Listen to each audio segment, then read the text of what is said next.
يقول جيت الطبيب وقلت أنا إنسان مرضى، وفحص علي وقال جرحه وقالوه، وجاب الحبوب أصناف وأشكال وألوان، قال كل هذه، قلت ماني مجنون، قال أنت تلعب، قلت ماني بسكران أكل حبوب إن جبتها من كرتون.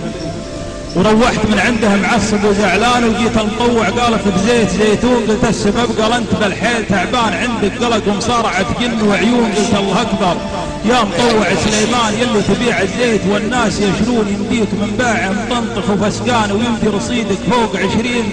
مليون، قال انت صاحي، قلت صاحي يا وجعان انت وطبيبك كل ابوك متهلسون، انا بلايا منها وخدر الاعيان، اشحن غلاه وخاطري منها مشحونة العهدبة، يوم روح مسيان عصرية الجمعة على جيب صالون، جيته موقف عند كبري بنبان في جيبهم تهريب علبة دركسون، وعطيتهم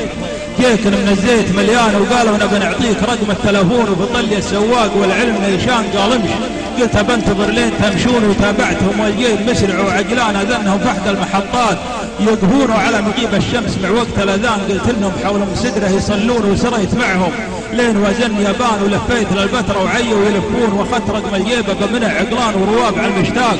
من دون في دون، وجيت المرور وقلت وين اجد هوان، عطوني برنت مصدق ومضمون، قالوا من انت، وقلت انا بدر شامان في حبهم مجبور مغرم ومفتون، قالوا لي الحاسب له ايام عطلان، وليش اشتغلتها من امر جبل ميمون.